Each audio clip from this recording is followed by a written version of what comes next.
Hello dear students and friends, कैसे हैं आप सब। उम्मीद करता हूँ आप बहुत अच्छे होंगे। देखिए हमारी फिजिक्स की क्लास चल रही थी और उसमें हमारा इंपॉर्टेंट टॉपिक चल रहा है क्रीड़ा रेख।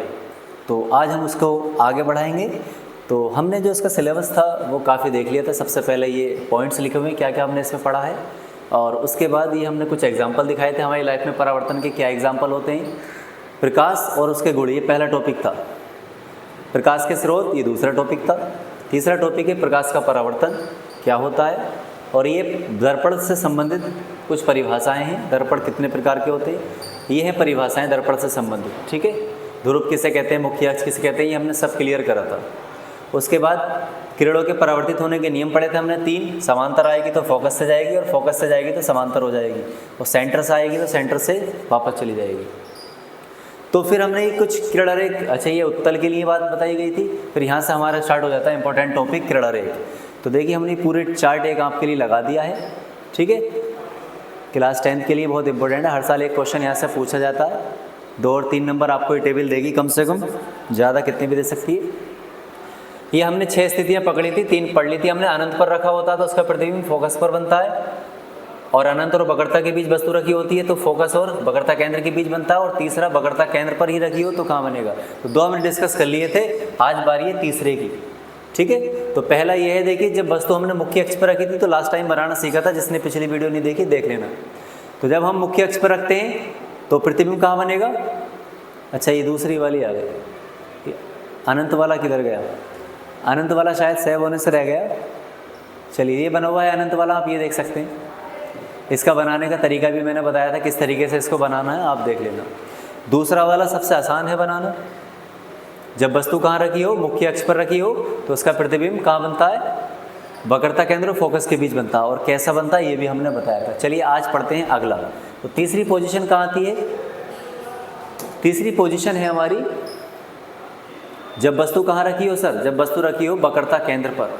तो ठीक है, तो तेजी से हम क्या है एक पेज लेते हैं और उस पर हम इसको बनाते हैं। और आप कैसे बनाएंगे, अच्छा देखिए अनंत वाला पॉइंट ये है, आगे पीछे हो गया था, ये है देखिए अनंत में इस तरीके से डालनी है किरण।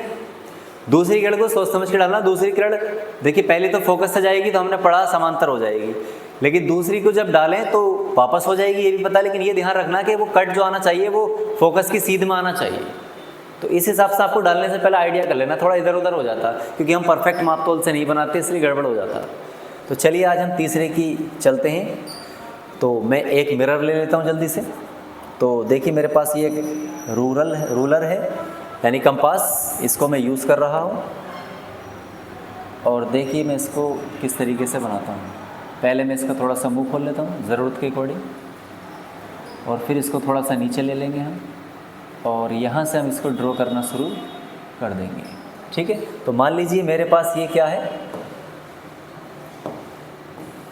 एक अवतल दर्पण है, क्योंकि अभी हम अवतल दर्पण का ही सीख रहे हैं। ठीक है, ये हम ऊपर ले लेते हैं इसको। ये आ गया हमारे पास एक अवतल दर्पण। और तीसरा हेडिंग जो है हमारा वो क्या है, तो तीसरा हेडिंग है हमारा जब वस्तु यानी कि ऑब्जेक्ट, जब वस्तु कहाँ रखी हो, वक्रता केंद्र पर। ठीक है, वक्रता केंद्र पर। ठीक है, जब वस्तु कहाँ रखी हो सर, वक्रता केंद्र पर रखी हो, तो उसका प्रतिबिंब कैसा बनेगा ये हम डिस्कस करने वाले हैं। चलिए ये मेरे पास एक कॉनकेव मिरर है यानी कि अवतल दर्पण है, और इसके एक साइड में हमने क्या कर दिया, पेंट कर दिया है यानी कि कलर कर दिया है इसको। तो ये दर्पण बन चुका है आपका। इसको नाम दे दिया मैंने एम डैश। इसका जो सेंटर पॉइंट होता है हमारा दर्पण का, उसको हम क्या बोलते हैं, उसको हम बोलते हैं पी। तो ये आ गया हमारा पी, और यहाँ से होते हुए एक लाइन खींचते हैं, उसे हम बोलते हैं मेन एक्सिस यानी कि मुख्य अक्ष। ठीक है, ये हमारा मुख्य अक्ष हो गया।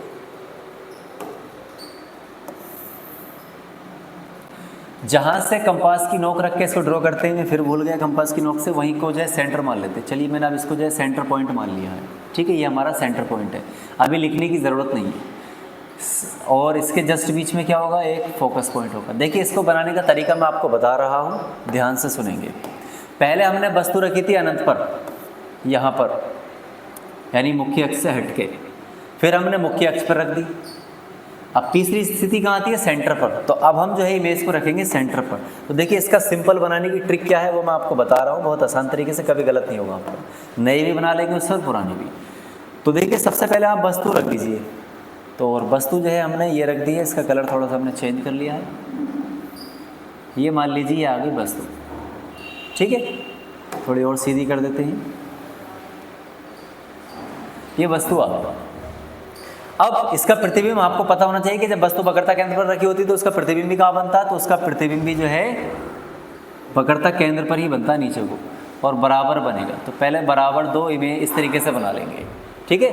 एक ऊपर बना लिया और एक नीचे बना लिया, यानी पहले से ही प्रतिबिंब का आइडिया कर लेंगे, इससे कभी गलत नहीं होगा आपका, ठीक है सर। इसको हमने वस्तु कह दिया ए और ये बी, और प्रतिबिंब जो बनता है वो ए डैश और बी डैश, ये हमने नाम दे दिया। अब देखिए ध्यान से सुने, पहला रूल क्या कहता है? पहला रूल आपका क्या कहता है? पहला रूल कहता है जब वस्तु, पहली किरण कैसे जाएगी? मुख्य अक्ष के समांतर, जैसे पीछे में गई थी, ये आगे मुख्य अक्ष के समांतर। फिर हमने क्या पढ़ा, ये कहाँ से होकर जाती है? ये होकर जाती है सेंटर से, और इसको इसकी सीध पे मिला दो। अब देखो ये हमें माप के लिए लिखा कि सेंटर बिल्कुल बीचों बीच में होगा, थोड़ा इधर उधर भी हो सकता है ना। तो थोड़ा पॉइंट को जो है इधर उधर भी आप कर सकते हैं। तो इसका बनाने का देखो मैं तरीका बता रहा हूँ। एक लाइन ऐसे कर दी तो आइडिया करेंगे एक ऐसा आएगी ये मुड़ के, फिर दूसरी कैसे डालेंगे? दूसरी जाती थी सेंटर में, लेकिन अब भाई सेंटर में से तो जा नहीं पाएगी क्योंकि सेंटर पे तो वस्तु रखी है। तो फिर ये भी किससे जाएगी? ये भी फोकस से ही जाएगी। तो हम इसको डालेंगे फोकस से, ठीक है। इसको किससे डालेंगे? फोकस से डालेंगे। ये वाली भी किससे जाएगी? फोकस से। जब फोकस से होकर जाती है तो मुख्य अक्ष के समांतर हो जाती है, यानी इस तरीके से आ जाएगी आपकी। तो देखिए एक आपको ऐसे बना लेना है, और फिर एक जो है आप इसकी सीध से इस तरीके से बना लेना, ऐसे मिला देना, आगे तक निकाल सकते हैं इसको, ठीक है। अब क्या करना? कोने से कोना, देखो ध्यान से, ये हमने वस्तु रख दी, ये इसका प्रतिबिंब बनेगा, इसी की तरह इसी के बराबर बनाना। यहाँ पर थोड़ा कम बढ़ती है क्योंकि माप कर नहीं बनाया गया, लेकिन मैं आपको ट्रिक बता रहा हूँ इसके बनाने की, ठीक है। ये वस्तु है, ये प्रतिबिंब है, इसका उल्टा बराबर और उल्टा बनेगा, वास्तविक बनेगा। अब ये करने के बाद एक लाइन ऐसे खींच देंगे और एक लाइन ऐसे खींच देंगे। क्यों? क्योंकि एक लाइन ऐसे जाएगी और दूसरी लाइन फोकस से होकर जाएगी, तो फिर ऐसे हो जाएगी, ठीक है। तो और उसके बाद जो है आपको इस तरीके से मिला देना इसको, इस कोने को इस कोने से मिला देना। देखिए इस कोने को इस कोने से मिला दिया हमने, और इस कोने को हमने इस कोने से मिला दिया, ठीक है। जहां पर ये एक दूसरे को इंटरसेक्ट करेंगी वही पॉइंट हमारा क्या माना जाएगा? फोकल पॉइंट माना जाएगा, फोकस, ठीक है। तो इसका तरीका क्या हुआ? इसका तरीका ये होगा कि ये हमारी वस्तु हो गई, इससे पहली किरण जाएगी मुख्य अक्ष के समांतर, तो मुख्य अक्ष के समांतर जाती है तो फोकस से होकर जाती है बस, तो ये फोकस से होकर निकल गई इस तरीके से, ठीक है। उसके बाद दूसरी किरण कैसे जाएगी? दूसरी जाती थी सेंटर से, लेकिन सर यहाँ सेंटर से तो जा नहीं पाएगी क्योंकि सेंटर पे तो हमने क्या रख दी है? इमेज रख दी है, ऑब्जेक्ट रख दिया, सॉरी। तो ये फोकस से होकर जाएगी क्योंकि आगे से गुजरेगी, तो इस तरीके से गुजरेगी। आप फोकस से होकर डालेंगे तो ये फोकस से जो जाती है वो मुख्य अक्ष के समांतर हो जाती है, ठीक है। तो ये एक दूसरे को कहाँ काटेंगे? यहाँ पर काटेंगे इस तरीके से, ठीक है। यहाँ जहाँ पर काटेंगे यही वस्तु है, यही प्रतिबिंब बन जाएगा। और यही कंडीशन मैंने आपको पहले ही अप्लाई कर दी, इससे आपका गड़बड़ नहीं होता। थोड़ी माप तौल भी गलत हो जाएगी तब भी आपका गड़बड़ नहीं होगा। यहाँ पर थोड़ी गड़बड़ क्यों आ रही है? क्योंकि हमने जो है ना यही बराबर है हमारा, ठीक है, और क्या बोलते हैं, थोड़ी किरणें भी हमने टेढ़ी डाली है। तो प्रैक्टिकल में जो है प्रॉपर तरीके से काम होता है हमारा, तो ये इस तरीके से बन जाएगा। तो जब वस्तु वक्रता केंद्र पर रखी होती है तो उसका प्रतिबिंब कहाँ बनता है और कैसे बनता है ये बताएंगे। तो जब वस्तु वक्रता केंद्र पर रखी होती है तो क्या होता है? तो लिखेंगे तो इसका प्रतिबिंब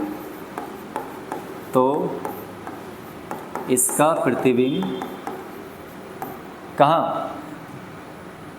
वास्तविक, वही वर्ड जो पीछे यूज करे थे, वास्तविक बनेगा, उल्टा बनेगा, ये तो अभी तक सेम है, 5 तक सेम रहेगा, छोटा नहीं बनेगा, या बराबर बनेगा, पहले के दोनों छोटे थे, और कहाँ? तथा मुख्य तथा वक्रता केंद्र पर ही बनता है। तो इसका प्रतिबिंब वास्तविक, उल्टा, बराबर तथा वक्रता केंद्र पर ही बनता है। वक्रता केंद्र पर ही बनता है। तो इस तरीके से ये हमारा डायग्राम कंप्लीट हो जाता। तो ये इसकी बनाने की ट्रिक थी, क्योंकि सबसे ज़्यादा जो दिक्कत करता बनाने वो यही करता। तो इसका तरीका मैंने आपको बता दिया। एक बार जब मैं दोबारा लूँगा तो इसको एक बार और बता दूंगा, ठीक है। फिलहाल इसको बनाने की कोशिश करना, और एक दो बार गलत जरूर आता है आपका, सही करके बनाएंगे माप तोल कर, ठीक है। चलिए अगले वाले में हम ध्यान रखेंगे, सेंटर पॉइंट जहाँ है वहीं पर रखने की कोशिश करेंगे हम। तो 3 स्थितियाँ हमारी हो चुकी हैं। ये चार्ट है, आप जब भी भूल जाओ तो चार्ट ये बना हुआ होना चाहिए अलग, सब अच्छे तरीके से। पहला हो गया अनंत पर, तो वस्तु कहाँ बनेगा, प्रतिबिंब कहाँ बनेगा, फोकस पर। अनंत तथा वक्रता केंद्र यानी मुख्य अक्ष पर रख दें तो फोकस तथा वक्रता केंद्र के बीच, यानी कि F और C के बीच। फिर तीसरा अभी हमने पढ़ा, वक्रता केंद्र पर रख दें तो वक्रता केंद्र पर ही बनेगा, वास्तविक बनेगा उल्टा तथा वस्तु के बराबर, ठीक है, और वक्रता केंद्र पर ही बनता है। चलिए एक स्थिति हम और देखेंगे, बाकी की 2 स्थिति हम नेक्स्ट क्लास में लेंगे और कोशिश करेंगे उसकी हम लाइव क्लास लें। तो देखिए चौथी स्थिति आपके सामने आ चुकी है। आप कहाँ रखेंगे, वक्रता केंद्र से आगे रखेंगे तो C और F के बीच में आ जाएगी, यानी वक्रता केंद्र और फोकस के बीच में वस्तु को रखना, ठीक है। चलिए तो हमने ये किसकी अपोजिट है, ये दूसरे वाले की अपोजिट है। जब हमने वस्तु को मुख्य अक्ष पर रखा था तो उसका प्रतिबिंब C और F के बीच बनता था। आप C और F के बीच में ही रख देंगे तो वक्रता केंद्र पर बनेगा प्रतिबिंब। चलिए तेजी से हम स्टार्ट करते हैं, देखिए बनाएंगे, इसको हम बनाने जा रहे हैं। ये हमारा चार्ट था, ट्रिक थी कि पहले वाले का प्रतिबिंब कहाँ बनेगा, फोकस पे, दूसरे वाले का बनेगा तो वस्तु ऐसे बढ़ेगी, प्रतिबिंब ऐसे बढ़ता था। चलिए अब हम अगला न्यू पेज ले रहे हैं और फिर से मैं एक ड्रॉ कर रहा हूँ। क्या ड्रॉ कर रहा हूँ सर, मैं फिर से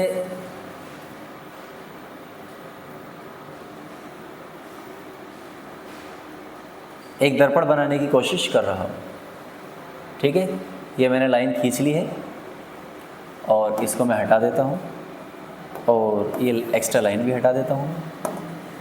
इसको हम थोड़ा सा बड़ा कर लेते हैं, ये आ गया, ठीक है। अब क्वेश्चन ये है कि जब वस्तु कहाँ रखी हो, चौथा पॉइंट है हमारा, जब वस्तु C व F के बीच रखी हो, C व F के बीच रखी हो, ये हेडिंग पड़ जाएगा हमारा, यानी वक्रता केंद्र और फोकस के बीच रखी होती है, यानी शॉर्ट में मैंने आपको बता दिया, ठीक है। चलिए इसको हम आगे बढ़ाते हैं, थोड़ी सी लाइन हम इसकी मोटी कर लेते हैं। तो ये हमारा जो है क्या आ चुका है, एक दर्पण मान लिया, पेंट भी हुआ इसका मान सकते हैं, और इसका हमने नाम दे दिया M डैश, ठीक है।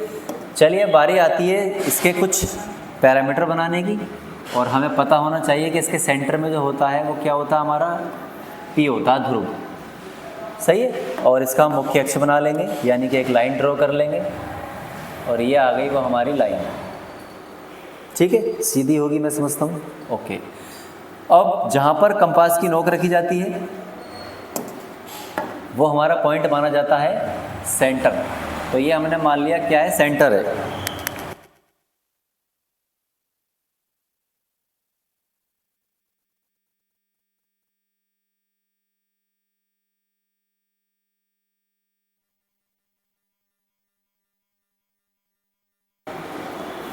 तो इस बार कहाँ रखनी है हमें, अच्छा सेंटर हो गया, ये हो गया हमारा पॉइंट C।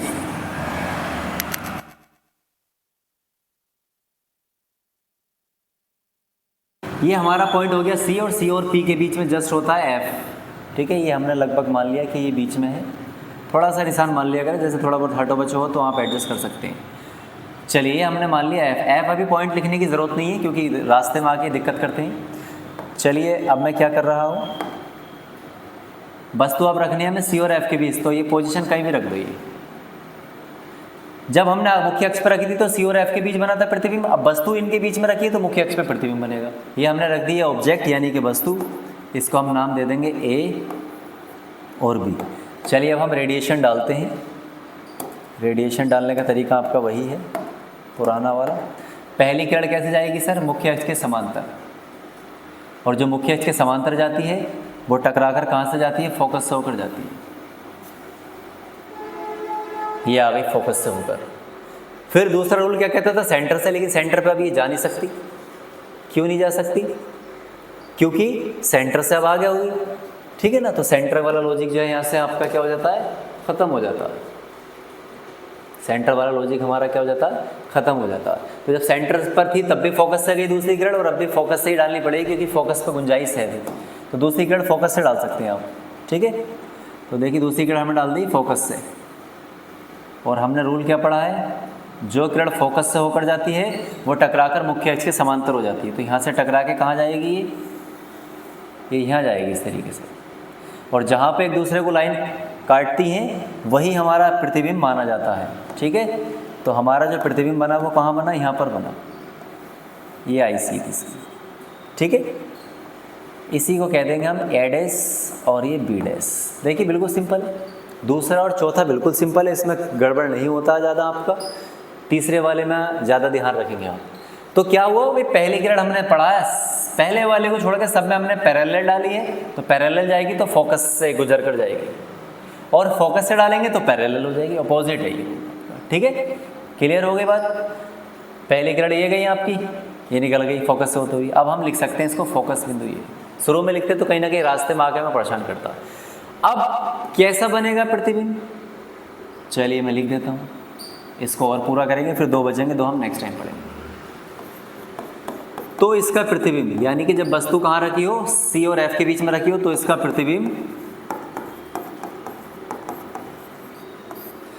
प्रतिबिंब आपका कैसा बनेगा, फिर से वास्तविक बनेगा। पहली बात सब में सेम है, उल्टा भी बनेगा, ये भी सब में सेम है 5 तक। पीछे बराबर था लेकिन अब बड़ा बन जाएगा, बड़ा बनेगा। और कहाँ बनेगा ये और बता दो, मुख्य अक्ष पर, और मुख्य अक्ष पर बनता है, या इसको हम कह सकते हैं अनंत और वक्रता केंद्र के बीच। बस इस तरीके से बनते हैं। जब आप प्रैक्टिस कर लेंगे, बहुत आसान ही है, आपके रटने वाली चीज़ें नहीं है, ठीक है। तो ये थे हमारे आज के 2 किरण आरेख, और इससे पहले हम 2 और देख चुके हैं। जितने पिछली क्लासेस नहीं देखे वो ज़रूर देखें, ठीक है। तो उम्मीद करता हूँ आपको ये क्लास अच्छी लगी होगी, और अपना इसको अपडेट कर लेना और बना के प्रैक्टिस जरूर करना। पहले रफ पे करना, फिर फेयर करना, ठीक है। तो जुड़े रहें आप HB टीचिंग ट्रैक के साथ, और अपनी स्टडी को जो है इस तरीके से मजबूत बनाते रहें, और अपने आप को में इम्प्रूव करते रहें। तो thank you, best of luck आप सभी का। आप अपनी कमेंट जो है ज़रूर छोड़ें कि आपको ये वीडियो कैसी लगी।